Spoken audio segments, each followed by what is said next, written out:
Hello everybody, Happy New Year almost.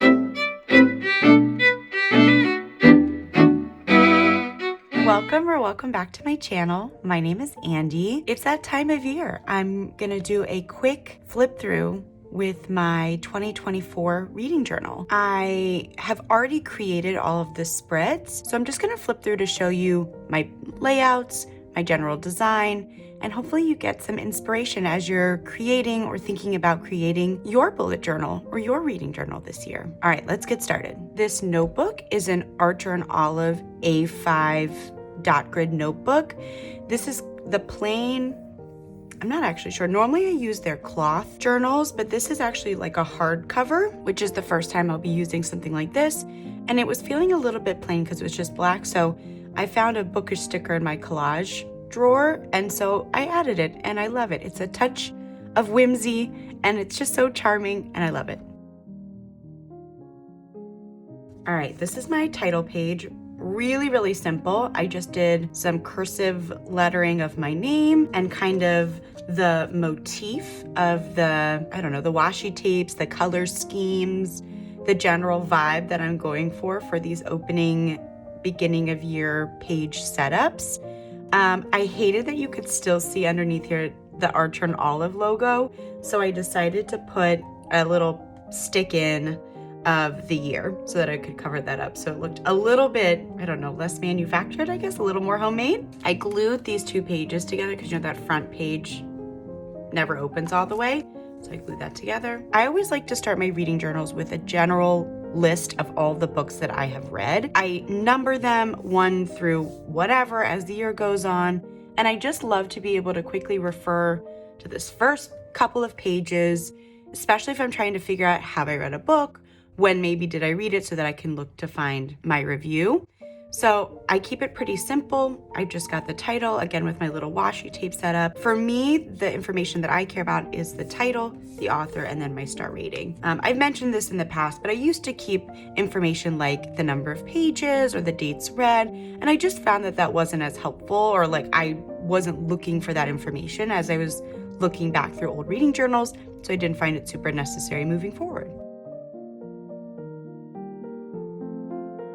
So yeah, I have 3 pages of that.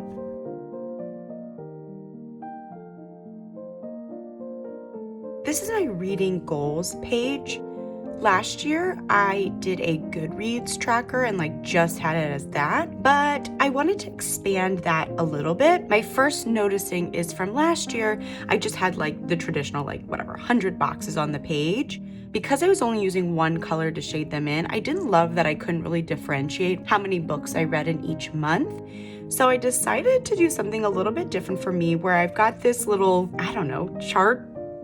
What is this called? A line chart? No. Wow, I'm totally brain farting. I can't think of the name of the graph, but the one where you've got the label. So this is each initial for the month, and then just a big old bunch of squares. Each square will indicate one book that I read, and that way I can just kind of at a glance see how each reading month was. Did I read a lot in January? Did I read nothing in February? And just kind of see those trends. I'm eager to try this because I want to be able to use just my N89 Dambo dual brush pen to fill this out, and so I can still keep to the aesthetic, but also it has the functionality of me being able to recognize how many books I read in each month. And then in this little box, I've got a space to write some reading goals of mine. I'm still pondering on what other reading goals I might add.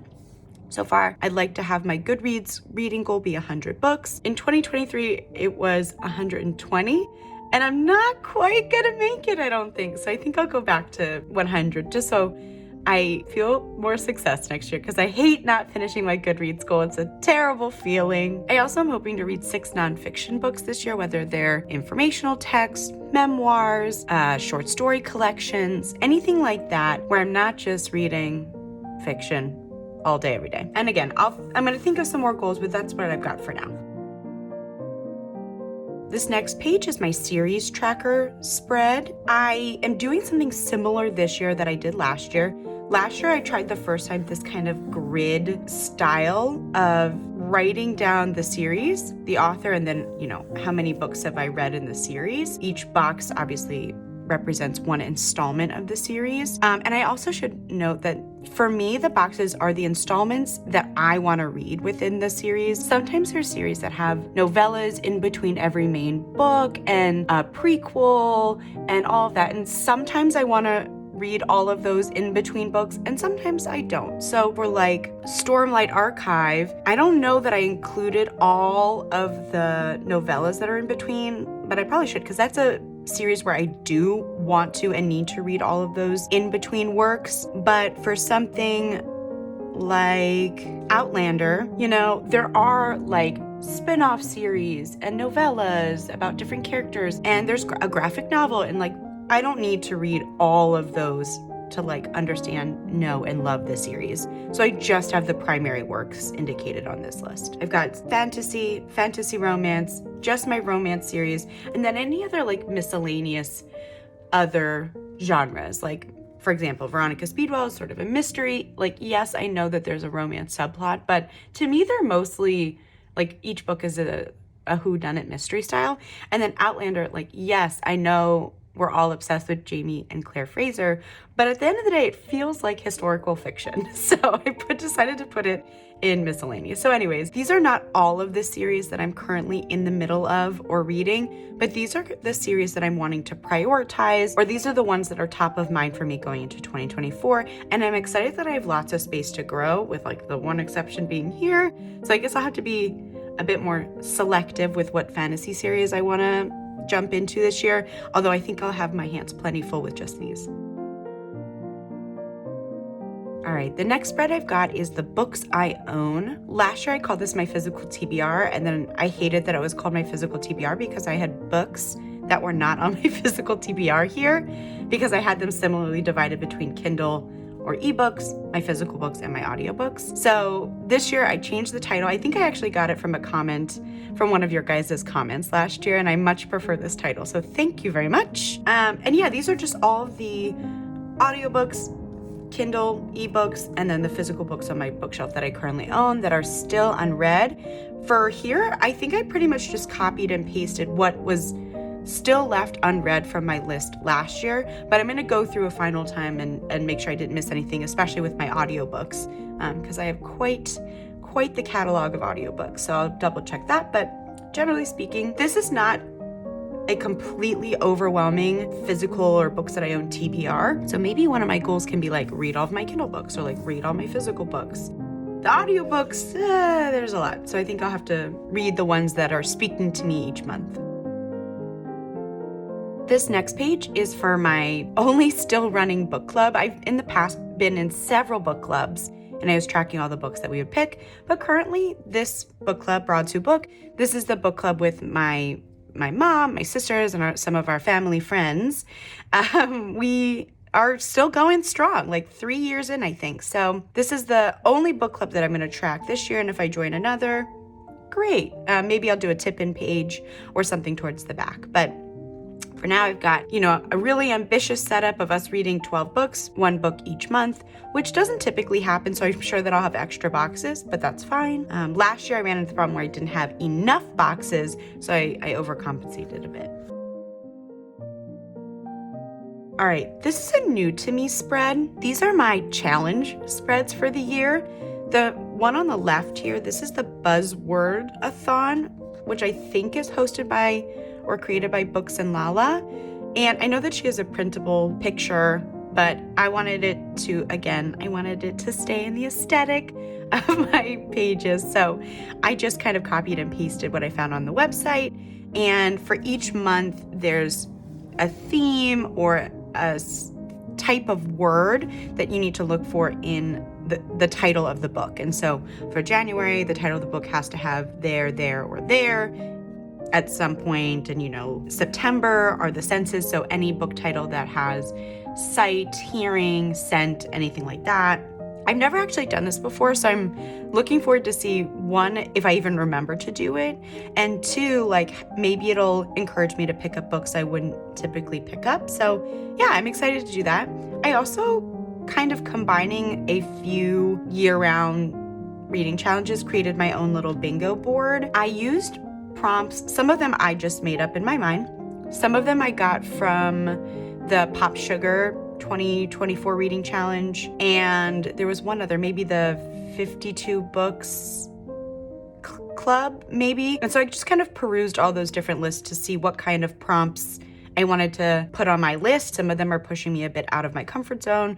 For example, like a genre I avoid, TBR veteran, a neurodivergent author, Palestinian author, like just challenging myself to read outside my comfort zone a little bit. And then some of them are like me living my best, basically like fantasy romance life, where I can look for books that have pirates or are retellings, Regency romances, like some of the things that I really love. And I know that there's some spelling errors on my bingo board, and we're just gonna ignore that because the handwriting is small. So who can really tell? I mean, I can tell, but that's fine. You know, reading journals are not supposed to be perfect, so we're gonna embrace it. The last spread I've got is my favorites of the month. So each box, you know, has the initial of a month. And this is where I like to put the covers of my favorite reads from that month. Sometimes it's only one book. Sometimes, you know, it's a series. Sometimes it's a couple. I'm really flexible. I just want to kind of have a page to highlight all of my favorite books from the year. So that's it. Those are our beginning of year setup spreads for my 2024 reading journal setup. Starting here, I'll eventually make my January spreads. So stay tuned. I might post, I don't know, we're gonna see. I realized last year that when I started posting my reading journal, I really fell off creating in my reading journal. And so I think I'll probably shift away from, you know, you guys like watching me create and just doing flip throughs, just because it's a little bit easier for me to, you know, make and then edit and all that stuff. So anyways, here's a quick flip through of all the spreads.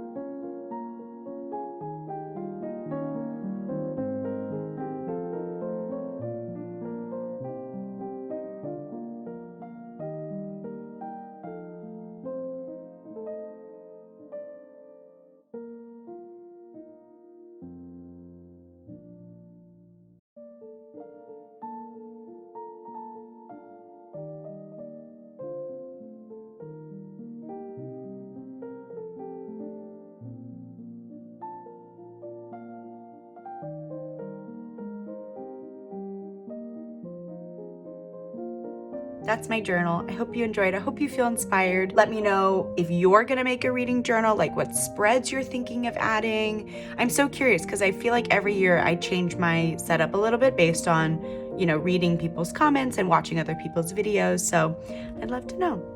All right, that's it for me. If you want to like and subscribe, that's great. It helps my channel.